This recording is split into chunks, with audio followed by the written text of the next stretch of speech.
Hello दोस्तों, welcome, नमस्कारम, सुस्वागतम, आदाब, सत श्री अकाल सभी को। आज एक बहुत ही इम्पोर्टेंट मुद्दे पर चर्चा करने आए हैं, जो कि अभी आप देखेंगे जिसको लेकर चर्चाओं का माहौल बहुत गर्म है। यूनिफॉर्म सिविल कोड, जिसको हम समान नागरिक संहिता कहते हैं, क्या ये मध्य प्रदेश में भी लागू होने जा रहा है? और अगर लागू होने जा रहा है तो ये एकदम से कहाँ से आया? तो दोस्तों, अगर आप देखेंगे पॉलिटिकल सिस्टम में और लीगल सिस्टम में बहुत सारी सुगबुगाहट मची हुई है कि ये यूनिफॉर्म सिविल कोड सरकार अभी क्यों ला रही है, क्यों इस तरह के प्रावधान लाए गए हैं, बहुत सारी बातें जो हैं वो करी जा रही हैं। हम इसे दोनों एंगल से कवर करने की कोशिश करेंगे कि आपके एग्जाम पॉइंट ऑफ व्यू से क्या इंपॉर्टेंट है और एक वो जो हर नागरिक को पता होना चाहिए। जैसे कि शुरुआत में अगर हम बात करें तो यूसीसी अभी एकदम से नहीं आया है, उसको लेकर बातें अभी एकदम से आना शुरू नहीं हुई है। यूसीसी की कहानी 2026 के शुरुआत में ही शुरू हो गई थी, जब मुख्यमंत्री महोदय ने गृह मंत्रालय से कहा था कि इसको लेकर हम कैसे प्रोविजंस बना सकते हैं, एक खाका तैयार करिए। फिर इसके बाद में आप देखते हैं कि अप्रैल 2026 में एक हाई पावर कमेटी बनाई जाती है, जिसमें सुप्रीम कोर्ट के एक न्यायाधीश को भी रखा जाता है, एक्सपर्ट पैनल को रखा जाता है, और वो इसका एक ब्लूप्रिंट बनाने की कोशिश करते हैं कि क्या-क्या चीज़ें इसमें होनी चाहिए, क्या चीज़ें नहीं होनी चाहिए। देन फिर हम देखते हैं जून 2026 में सरकार पोर्टल के माध्यम से लोगों से अपनी राय माँगती है कि यूनिफॉर्म सिविल कोड को लेकर आपकी क्या राय है। एंड देन फिर हम देखते हैं 19 जुलाई को जगदीशपुर नामक जगह से जो कैबिनेट है वो अप्रूवल दे देती है यूनानिमसली, किस चीज़ का? यूनिफॉर्म सिविल कोड का। और 20 जुलाई को ही सदन में ये रख दिया जाता है, स्टेट लेजिस्लेटिव असेंबली में ये यूसीसी पेश कर दिया जाता है। तो बहुत ही आसान भाषा में मैं समझाने जा रहा हूँ कि ये यूसीसी क्या है, यूनिफॉर्म सिविल कोड क्या है, इसके आने से मध्य प्रदेश में क्या बदलाव आएंगे, प्लस क्या इसको लेकर कुछ लैंडमार्क जजमेंट है। तो जी हाँ, बहुत ही इंपॉर्टेंट जजमेंट है जो हर किसी व्यक्ति को पता होना चाहिए। तो वीडियो पूरी देखिएगा। आइए शुरू करते हैं। यूनिफॉर्म सिविल कोड के बारे में बात करें तो सबसे पहले अगर आप देखेंगे तो इसका अप्रूवल जो है वो कब दिया गया है? 19 जुलाई 2026 को इसका अप्रूवल दिया गया कैबिनेट के द्वारा। कहां से दिया गया? तो आपको पता है, एक जगह है जिसको पहले इस्लाम नगर कहा जाता था, अब वापस से जगदीशपुर नाम इसका कर दिया गया है। तो यहां से इसको अप्रूवल जो है वो दिया गया कि हाँ जी, हम यूसीसी लेके आ रहे हैं। इसी के बाद में आपने देखा है मॉनसून सत्र अभी कल से ही चालू हुआ है, 20 जुलाई से। और इसी मॉनसून सेशन में जो स्टेट मिनिस्टर है गौतम टेटवाल साहब, इनके द्वारा क्या किया गया? इनके द्वारा सदन में ये बिल प्रस्तुत किया गया है। अभी ये बिल प्रस्तुत हुआ है, ये बिल का पास होना बाकी है। मतलब स्टेट लेजिस्लेटिव असेंबली जब इसे यस करेगी, गवर्नर इस पे साइन करेंगे, इसके बाद ये एक्ट बनेगा, इसके बाद ये अधिनियम बनेगा। गोल क्या है कि एक सिविल फ्रेमवर्क तैयार किया जाए सभी नागरिकों के लिए। किसी के लिए अलग कानून नहीं, किसी के लिए कोई पर्सनल लॉ नहीं, सभी मध्य प्रदेश के सभी नागरिकों के लिए एक समान कानून होना चाहिए। चाहे वो शादी से संबंधित हो, चाहे वो डिवोर्स से संबंधित हो, चाहे वो बच्चों से संबंधित हो, चाहे वो प्रॉपर्टी से संबंधित हो, सभी के लिए एक समान कानून होना चाहिए। इस चीज़ को सुनिश्चित करने के लिए ही ये बिल लाया गया है। अगर इसका हिस्टोरिकल कॉन्टेक्स्ट आप देखें तो सबसे पहले यूनिफॉर्म सिविल कोड लाने वाला कोई अगर स्टेट है तो वो है उत्तराखंड। उत्तराखंड कब लाया है? ये आपके एग्जाम पॉइंट ऑफ व्यू से इंपॉर्टेंट हो सकता है। याद रखिएगा, सबसे पहले ये बिल कहां पर आया? उत्तराखंड में आया। और कब आया था? फरवरी 2024 में आया था। इसके बाद में आप देखते हैं गुजरात में ये बिल आता है, ये आता है मार्च 2026 में। फिर इसके बाद में आप देखते हैं ये बिल आता है आसम में, और ये आता है, ये भी आता है मार्च 2026 में। और अब अगला राज्य बनने जा रहा है क्या? एमपी। क्या एमपी बन जाएगा या इससे पहले कोई और राज्य जो है वो बाजी मार जाएगा? तो ये हमें आने वाले समय में पता लगेगा, जब ये बिल पास होता है ना। उसके बाद हमें पता लगेगा कि ये एक्ट बना तो इसके पहले किसी राज्य ने एक्ट बना लिया या मध्य प्रदेश ने बाजी मार ली। अब इस बिल में कुछ प्रावधान करे गए होंगे, कुछ प्रोविजन करे गए होंगे, तो वो प्रोविजन जानना आपके लिए बहुत ज़्यादा जरूरी है। ये आपकी दैनिक जीवन पर भी इम्पैक्ट डालेगा, और अगर आप एग्जाम की तैयारी कर रहे हैं तो आपके लिए बहुत ही ज़्यादा महत्वपूर्ण है। तो आइए चर्चा करते हैं इसके बारे में। इसमें 3 मुख्य स्तंभ दिए गए हैं, 3 कोर पिलर्स इसमें दिए गए हैं, जिसमें सबसे पहला है इक्वालिटी बिफोर लॉ। अगर आप देखेंगे तो ये आर्टिकल नंबर 14 जो हमारा है वो इसी चीज के बारे में बात करता है। कानून के समक्ष सब समान है। ये क्या कर रहा है? जितने भी धार्मिक पर्सनल लॉ बने हुए हैं, जितने भी रिलीजियस पर्सनल लॉ बने हुए हैं, उन सबको दरकिनार करते हुए एक सिंगल फ्रेमवर्क में ले आएगा, जो सभी के लिए समान कानून की व्यवस्था करेगा। ये संविधान निर्माताओं ने सपना देखा था और आर्टिकल नंबर 44 में डाला था, लेकिन तब देश के हालात ऐसे नहीं थे कि इसे लागू कराया जा सके, और अब फाइनली क्रमबद्ध तरीके से राज्यों के द्वारा इसे कराया जा रहा है, जिसमें मध्य प्रदेश भी अपनी तरफ से कोशिश कर रहा है। तो सबसे पहले कानून के समक्ष सब समान रहेंगे। दूसरी चीज, जेंडर जस्टिस की बात करी गई है, जिसमें महिलाओं को भी समान अधिकार मिलने चाहिए, चाहे वो शादी में हो, डिवोर्स में हो, या प्रॉपर्टी से रिलेटेड कोई मामला हो, सभी में समान कानून उनके लिए होना चाहिए। जैसे आप देखेंगे कुछ धर्मों में अलग कानून है, शादी को लेकर अलग कानून है, डिवोर्स को लेकर अलग कानून है, प्रॉपर्टी को लेकर, इनहेरिटेंस को लेकर अलग कानून है। तो सभी को एक अम्ब्रेला में लाने की कोशिश जो है वो करी जा रही है। नेक्स्ट अगर बात करें तो इसमें कुछ सिंप्लीफिकेशन करने की कोशिश करी गई है ताकि ये जो जटिल कानून बने हुए हैं, कॉम्प्लेक्स लॉज बने हुए हैं, ये इजी हो जाए जनता के लिए और सबको क्लियर क्लियर समझ में आ जाए कि किस तरीके से ये चीज़ें काम करेगी। जैसे एग्जाम्पल के तौर पर पंजीकरण की सुविधा को बहुत ज़्यादा फोकस किया गया है कि अब जिस भी तरह की शादियां होंगी, जितने भी तरह के डिवोर्स होंगे, वो सबका रजिस्ट्रेशन कराना मैंडेटरी कर दिया गया है। अब सिर्फ मौखिक रूप से डिवोर्स दे देने को बिल्कुल मान्यता नहीं दी जाएगी। कोई पंचायत ने अगर किसी को डिवोर्स घोषित करवा दिया है, उसे मान्यता नहीं दी जाएगी। उसका रजिस्ट्रेशन होना चाहिए, या कहे कि कोर्ट के माध्यम से ही आप डिवोर्स ले सकते हैं, कोर्ट के माध्यम से ही आप शादी करा सकते हैं। ये चीज़ इसमें सुनिश्चित करने की कोशिश की जा रही है। और अगर बात करें इसमें, तो इसमें क्या क्या चीज़ें हैं जो बहुत ज़्यादा इम्पैक्ट डालने वाली है मध्य प्रदेश के हर नागरिक पर। तो सबसे पहले बात करें तो इसमें मोनोगेमी को मैंडेटेड कर दिया गया है, मतलब पॉलीगेमी को रिस्ट्रिक्ट कर दिया है। मतलब आप एक से ज़्यादा शादी कर ही नहीं सकते, चाहे आप किसी भी धर्म को बिलोंग करते हो, किसी भी जाति को बिलोंग करते हो, आप एक से ज़्यादा शादियां नहीं कर सकते। दूसरी चीज़ है, स्ट्रिक्ट लीगल ग्राउंड बनाया है कि आप ओरल रूप में डिवोर्स नहीं दे सकते, मौखिक तौर पर डिवोर्स नहीं दे सकते, या इनफॉर्मल पंचायत का डिसीजन है कि हाँ भाई इन दोनों को अलग कर दिया गया है, अब ये सेपरेटेड है, ये डिवोर्स्ड है, ये नहीं हो सकता, है ना। ये बहुत ज़्यादा फोकस जो है मैरिज और डिवोर्स में रिफॉर्म लाने पर किया गया है इस यूसीसी में।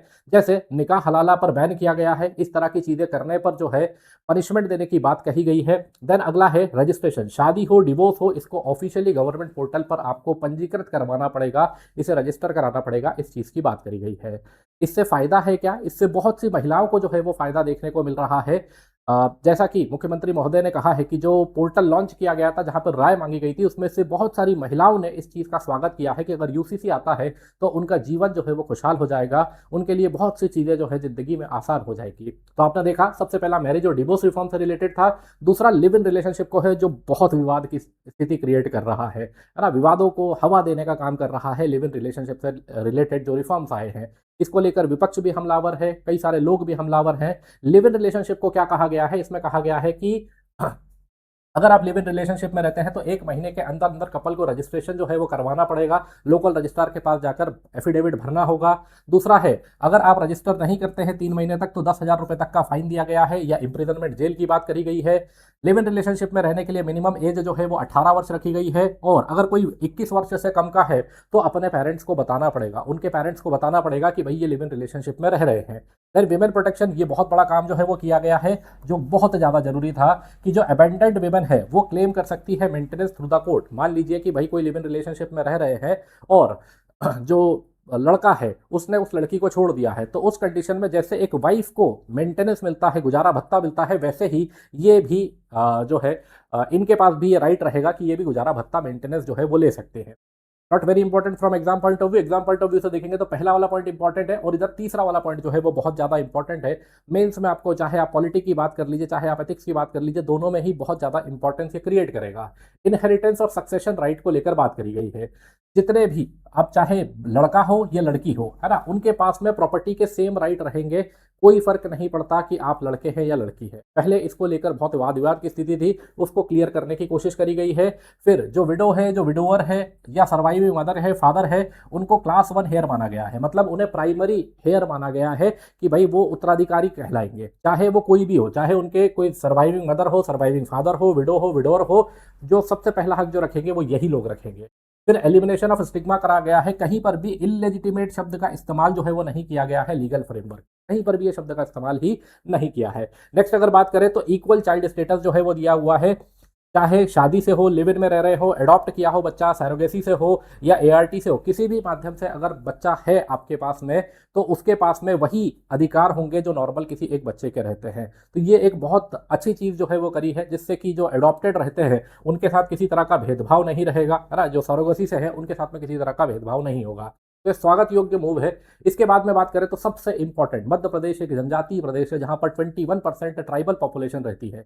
तो क्या ट्राइबल पॉपुलेशन के भी लिए सारी सेम चीजें हैं? नहीं, ट्राइबल पॉपुलेशन को टच नहीं किया। पर सर ये कैसा फिर यूसीसी हुआ, ये कैसा समान नागरिक संहिता हुआ जहां पर जनजाति को इसमें शामिल ही नहीं किया गया? तो जनजाति के अपने अलग रीति रिवाज रहते हैं, उनकी एक पारंपरिक जीवन शैली रहती है, तो हम उसे नहीं छेड़ना चाहते थे। इसीलिए जितनी भी ट्राइब्स मध्य प्रदेश में बिलोंग करती हैं, उन सारी ट्राइब्स को इससे एग्जेम्प्ट कर दिया गया है। यूसीसी कानून, समान नागरिक संहिता कानून उन पर लागू नहीं होता, यही चीज यहाँ पर मेंशन करी गई है। अब एग्जाम पॉइंट ऑफ व्यू से आप देख लीजिएगा, कौन कौन सी ट्राइब्स आती है, तो जो आर्टिकल नंबर 342 में मेंशन करी गई है और आर्टिकल नंबर 366 के क्लॉज नंबर 25 के हिसाब से मेंशन करी गई है, ये दोनों ट्राइब, ये हमेशा एग्जाम में इंपॉर्टेंट होता है। एमपीपीएससी के प्रीवियस ईयर क्वेश्चन उठा के देखिए, ये दोनों आर्टिकल बहुत ज्यादा इंपॉर्टेंट है। कौन कौन सी जनजातियां हैं, तो मध्य प्रदेश की जितनी जनजातियां, मैंने कुछ उदाहरण लिखे हैं लेकिन सारी ही जनजातियां इसमें आ जाती है। अगला, कम्युनिटी जो भाग 12 के तहत प्रोटेक्टेड है, उनको भी क्या किया गया है, इससे एग्जेप्ट किया गया है, इससे बाहर रखा गया है। तो ये आपको समझ में आया होगा। डिवोर्स को लेकर क्या है, प्रॉपर्टी को लेकर क्या है, शादी को लेकर क्या प्रावधान है, लिव इन रिलेशनशिप को लेकर क्या है, ट्राइबल्स को लेकर क्या है। अब आती है सबसे जरूरी बात, वो है लैंडमार्क जजमेंट। ये कहाँ से शुरू हुआ? देखो, अगर एग्जाम में क्वेश्चन आया तो कैसा क्वेश्चन आएगा कि भी यूसीसी की चिंगारी सबसे पहले कहाँ से लगी थी। तो यूसीसी की चिंगारी एक बहुत ही इंपॉर्टेंट 1985 के केस, जिसे आप शाहबानो केस के नाम से जानते हैं, यहां से ये कहानी जो है वो शुरू हुई थी, जिसमें सुप्रीम कोर्ट ने कहा था कि भाई मुस्लिम विमेन का भी राइट है कि उन्हें गुजारा भत्ता मिले under section number 125 of CrPC. ठीक है, कोर्ट ने एक्सप्रेस किया था कि आर्टिकल 44 जो है वो डेड लेटर जैसा बन गया है और सरकारों को कुछ करना चाहिए कि यूसीसी जो है वो इंप्लीमेंट हो पाए। 1985 से सरकारें कोशिश कर रही हैं यूनिफॉर्म सिविल कोड समान नागरिक संहिता को लागू कराने का, जिसमें आज उत्तराखंड सक्सेसफुल हो चुका है, गुजरात सक्सेसफुल हो चुका है, आसाम सक्सेसफुल हो चुका है, अब बारी है मध्य प्रदेश की। एक और केस है जो सरला मुदगल केस है 1995 का। इसमें यह हुआ कि इसमें कहानी में ट्विस्ट आ गया। एक हिंदू व्यक्ति था, उसने अपना धर्म कन्वर्ट कर लिया ताकि वो एक से ज्यादा शादियां कर सके। इसी चीज को चैलेंज किया गया और इस केस का नाम है सरला मुदगल केस। इसमें कोर्ट ने रूल किया कि हिंदू मैन जो कि कन्वर्ट हुआ है इस्लाम में, वो इस वजह से कि वो शादी करना चाहता है, इसे लीगल नहीं माना जा सकता। ठीक है, और वहां पर फिर से कोर्ट ने, न्यायालय ने एक बात कही कि यूनिफॉर्म सिविल कोड देश की नीड है, देश की जरूरत है, इसे समय से लागू करना आवश्यक है और सभी राज्य की सरकारें, केंद्र सरकार जो है वो ये सुनिश्चित करे कि देश में यूनिफॉर्म सिविल कोड आ पाए। 1995 से लेकर हम 2026 तक आ गए हैं। एक बहुत लंबा समय हमने सफर जो है वो तय कर लिया है। अब जरूरत है इस देश को यूनिफॉर्म सिविल कोड की, समान नागरिक संहिता की, ताकि एक देश एक कानून की तरफ हम आगे बढ़ पाए और सभी लोगों को एक इक्वालिटी का, समानता का भाव जो है वो आ पाए। तो आई होप आपको सभी जानकारी पसंद आई होगी। अगर क्लास पसंद आई हो तो इसे लाइक करिएगा, अपने दोस्तों के साथ शेयर करिएगा ताकि वो लोग भी जागरूक हो पाए। प्लस मिलेंगे क्लास में। अगर आप कॉम्पिटिटिव एग्जाम की तैयारी कर रहे हैं और अच्छे से तैयारी को आगे बढ़ाना चाहते हैं तो हमारा एक बैच चल रहा है, दैट इज सृजन 7.0, जिसके एडमिशन हम 31 जुलाई को क्लोज कर रहे हैं। आप इस बैच को अवेल कर सकते हैं, ये कोड लगाकर, AST लाइव लगाकर, मात्र 11,999 रुपये में आपकी MPPSC प्री, मेंस और इंटरव्यू की प्रिपरेशन कराई जाएगी। अगर कोई भी समस्या है तो आप इस नंबर पर कॉल कर सकते हैं, 9289996921 पर। बता सकते हैं कि हम अंशुल सर के स्टूडेंट हैं, हमें ये बैच लेना है और उसके बाद में आपको मैक्सिमम डिस्काउंट जो है वो प्रोवाइड करा दिया जाएगा। पर सर हम तो हिंदी मीडियम के हैं, तो हिंदी मीडियम वालों के लिए एक और बैच चल रहा है जिसका नाम है आरंभ। आप ये बैच जो है वो परचेज कर सकते हैं। इसमें भी सेम चीज़ चलेगी, सेम प्राइस रहेगा, बस लैंग्वेज का डिफरेंस जो है वो आ जाएगा। आई होप आपको कहानी समझ में आई होगी, पसंद आई होगी। मिलते हैं क्लास में, तब तक के लिए जय हिंद, जय भारत सभी को। जय श्री कृष्णा, जय श्री राम।